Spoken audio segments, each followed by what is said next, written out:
warahmatullahi wabarakatuh. Kami mahasiswa IAIN Salatiga.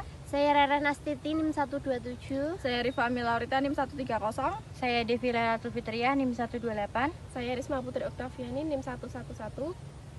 Baik, di sini kami akan menampilkan sebuah video hasil wawancara kami dengan petani organik untuk memenuhi tugas praktikum pemasaran dari Bapak Turjaun. Silakan disimak videonya. Let's go.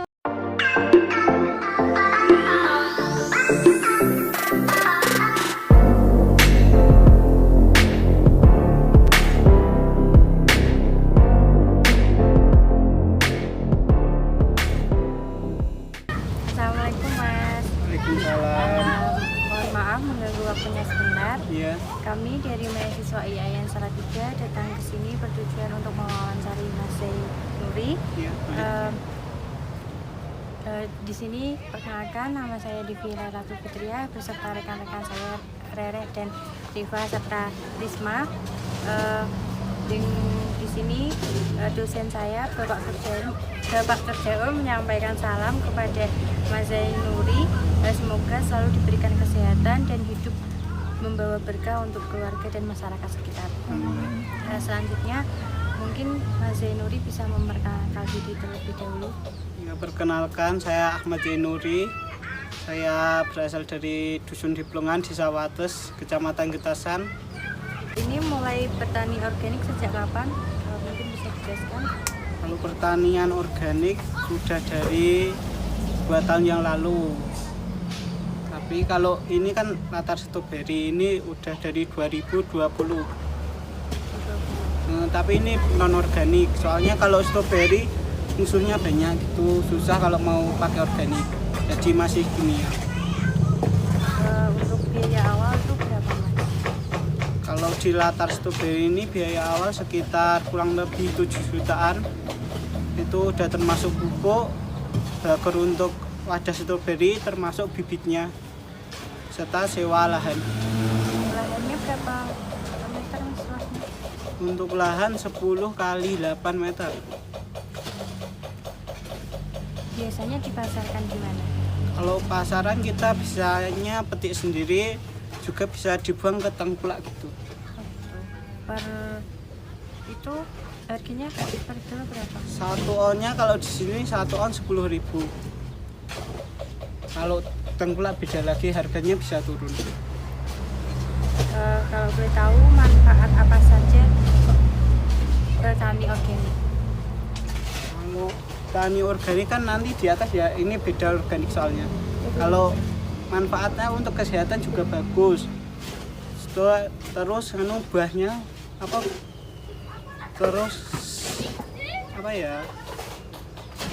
lebih segar, terus ya lebih tahan lama gitu. Kalau pertanian biasa kan paling 1 hari 2 hari udah busuk buahnya. Kalau bisa hampir 5 hari. Ada perbedaan nggak Mas bertani organik dengan anorganik? Kalau perbedaannya banyak. Kalau organik itu lebih susah pengendalian HP-nya. Kalau non organik lebih tergantung kepada cuacanya. Kalau pupuknya sendiri ini beli atau buat sendiri?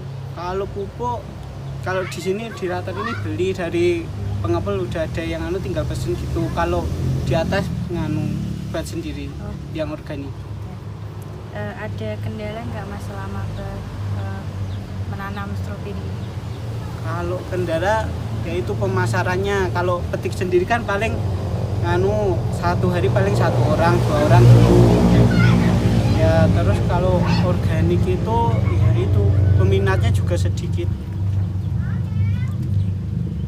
Selanjutnya ada suka duka nggak selama menjalani usaha bertani? Sukanya banyak karena ya termasuk hasilnya ya lumayan. Terus kalau dukanya ya itu pengendalian banyak yang busuk kalau musim hujan. Kalau di stroberi. Mungkin Mas Zainuri bisa menyampaikan pesan-pesan kepada penonton di sini tentang pembibitan atau apa gitu Mas? Untuk pembibitannya nanti bisa praktek kalau mau. Iya, terima kasih. Terus apa ya, udah itu ya, pakai semangat aja buat anak muda. Sebelumnya terima kasih Mas atas waktu yang telah diberikan. Semoga diberi kesehatan dan mudah-mudahan rezekinya. Amin. Sekian dari kami. Wassalamualaikum warahmatullahi wabarakatuh. Waalaikumsalam warahmatullahi wabarakatuh.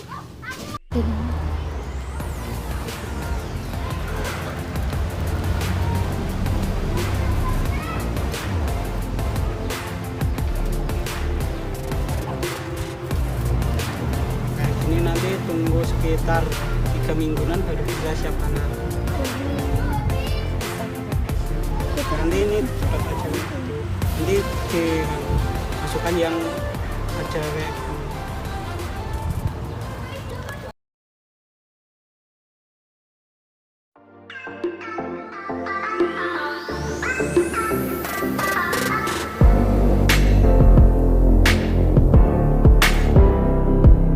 Halo guys, kita sekarang ada di kebunnya Hussein yang menanam tanaman sayuran organik.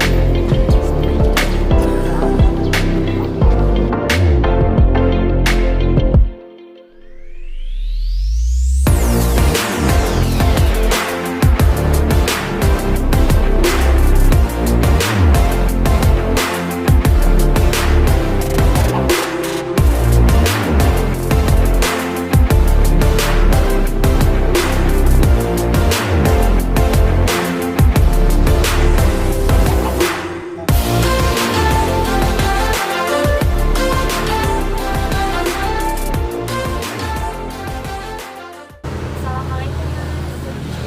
Perkenalkan kami mahasiswa IAIN Salatiga. Sini mau mewawancari Mas terkait dengan yang perkenalkan, nama saya Rerek Nastiti, teman saya Devi Lailatul Fitria, Rika Amin Lautita dan Wisna Apriyanti. Sebelumnya bisa diperkenalkan Saya Andri. bisa masuk pertanyaan aja ya. Mulai bertani organik sejak kapan ya Mas? Sekitar 2 tahun, Kurang lebih 2 tahun. kurang lebih 2 tahun. Untuk biaya modal awal ini saran berapa ya Mas? Nah, kalau modalnya itu cukup banyak ya untuk membangun greenhouse-nya, kemudian untuk menyiapkan pupuk-pupuknya dan membeli banyak alat-alat. Tapi untuk detailnya saya kurang bisa menjelaskan ya, soalnya bukan bagian bendahara. Soalnya kan ini dikelolanya sama Karang Taruna organisasi. Jadi kalau bagian itunya kurang paham. Tempat ini sewa atau apa? Fasilitas desa. Kalau sini milik desa, dusun kebetulan. Dulu kan digunakan untuk taman dusun, tapi karena ada ini program organik ini akhirnya dialokasikan untuk membuat greenhouse. Jadi ini yang kelola emang dari remaja ini. Ya, dari Karang Taruna. Berarti untuk dananya sendiri patungan atau ada Oh, kalau sumber dananya kebetulan ini dari dana pengabdian masyarakat gitu, dari kampus. Jadi ya tidak patungan. untuk jenis sayur yang ditanam sendiri ada berapa macam? Kalau sayurnya ada banyak. Dulu itu hampir komplit, tapi semakin lama semakin difokuskan ke yang pesanannya banyak. Kalau awalnya itu ada kel, nero, romaine, terus spinat, terus rusian, terus ada pagoda. Pokoknya komplit, tapi semakin kesini semakin difokuskan ke yang penjualannya lebih mudah. Jadi ada yang itu tadi pakcoy, ada selada, terus ada sawi, alpait, sawi biasa sama kangkung. Nah itu yang penjualannya. Jual kemana Mas? Sini ada beberapa pilihan ya. Biasanya itu kadang kalau lagi rame dan libur itu dikemas, kemudian dijual sendiri dalam bentuk kemasan gitu. Selain itu ada yang di store ke pengepul. Di sini kebetulan ada yang khusus organik. Terus ada lagi satu itu biasanya petik sendiri. Biasanya kalau pas musim libur itu ramai gitu. Untuk harganya sendiri mas, dijualnya Kalau harga sih tergantung jenis sayurnya. Tapi untuk rata-ratanya itu bisa 2 kali lipat harga yang kimia. Kalau ambil contoh misalnya sapi pakcoy, kalau itu dijual di organik itu harganya itu 5 sampai 6.000. Tapi kalau di pasar yang biasa yang tradisional itu bisa tergantung situasi kan ya. Itu kisarannya bisa sampai 500 rupiah. Tapi kadang kalau pas lagi langka itu bisa sampai 8.000 juga, tapi tidak pasti. Kalau yang organik itu udah ada kesepakatan antara petani organik gitu. Jadi udah ada ini harganya ini udah ada. Jadi kalau mau tanam apa udah tahu nanti harganya berapa. kalau manfaat dari menanam organik ini apa mas? Dari manfaat dari apa dulu masnya? Dari petani atau dari konsumen atau dari Petani sendiri. Kalau manfaatnya dari petani itu kepastian harga yang pertama. Kemudian perawatannya itu relatif lebih hemat. Karena kan dibuat dari bahan-bahan alami jadi bisa bikin sendiri. Kebetulan kalau yang di sini bikin sendiri semua jenis organik. Apa dulu ini kalau yang penyubur itu dari kencing kambing. ada yang dari urin kambing yang difermentasi ada, terus ada yang dari air kelapa difermentasi. Itu banyak, sangat banyak dan cukup kompleks kalau mau dijelaskan. Terus ada yang pestisidanya itu dari biji bengkoang untuk racun.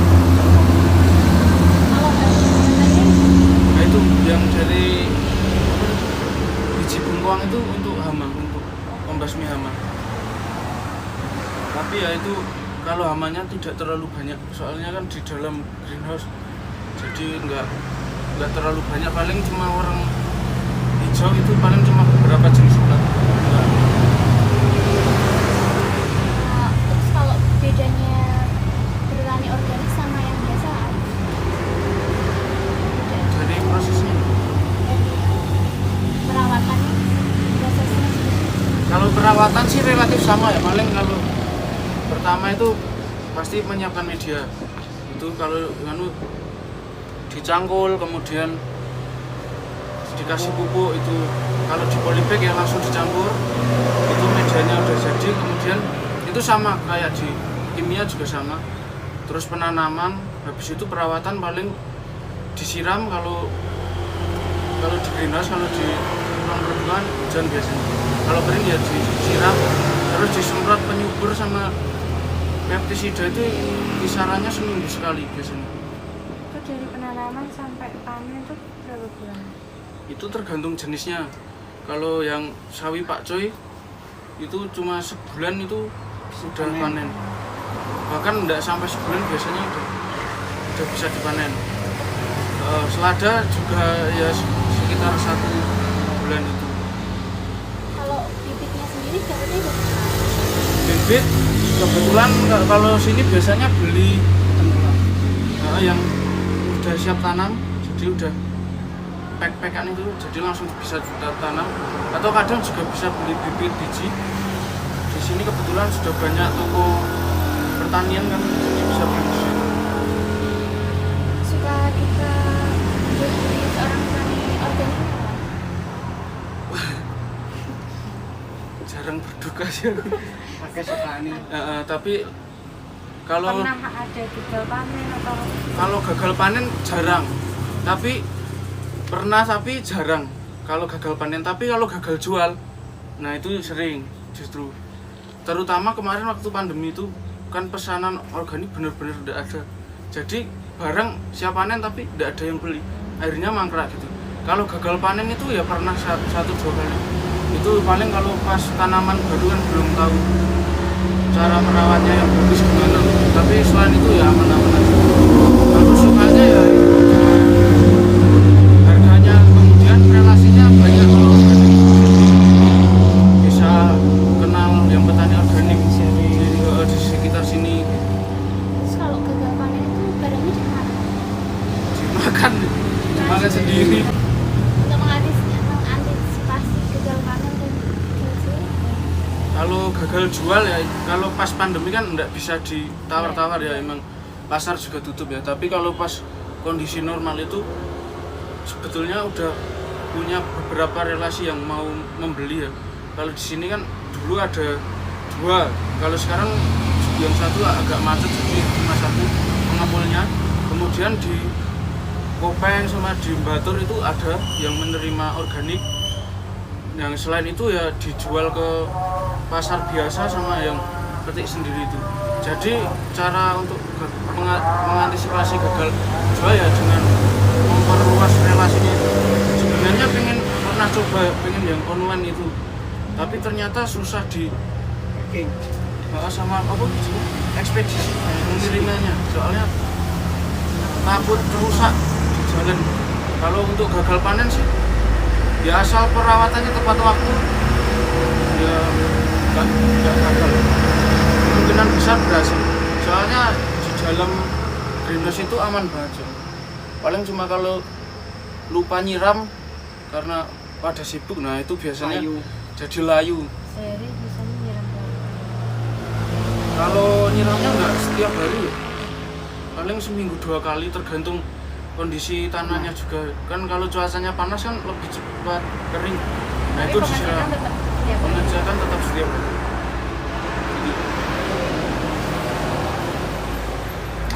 Pesan dan pesan Mungkin bisa disampaikan mungkin mahasiswa ingin menanam organik juga. Ya kalau pesan ya, kalau untuk mahasiswa mungkin ya bisa mencoba untuk berkecimpung di dunia pertanian atau bisnis pertanian.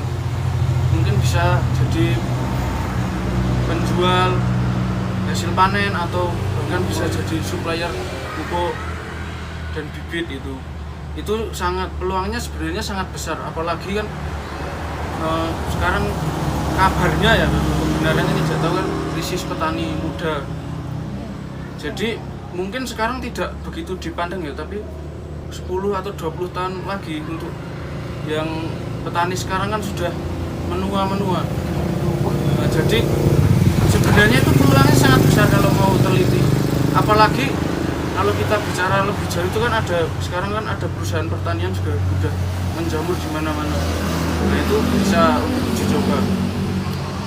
Kalaupun tidak berkecimpung di dunia bisnis pertanian, bisa tetap menanam untuk ya setidaknya konsumsi sendiri. Karena kebetulan kami juga sudah mencoba dan berhasil menanam di polybag, ternyata hasilnya juga bagus asal perawatannya tepat dan ya sering digemburkan lagi, itu tetap bisa bagus. Jadi ya untuk dikonsumsi di rumah itu lumayan gitu. Ya terutama itu sih, syukur kalau bisa itu membuka jalur bisnisnya itu yang penjualan. Soalnya permasalahan organik di kampung-kampung, di dusun-dusun itu karena pemasarannya itu sempit, jadi konsumennya itu terbatas. Sementara masyarakat kampung sendiri itu kurang tertarik karena harganya yang mahal.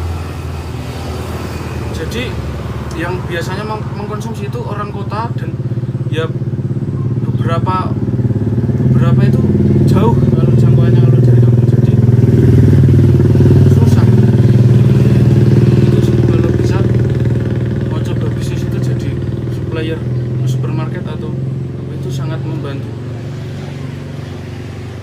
Terima kasih atas waktu yang telah diberikan untuk wawancara pada sore hari ini.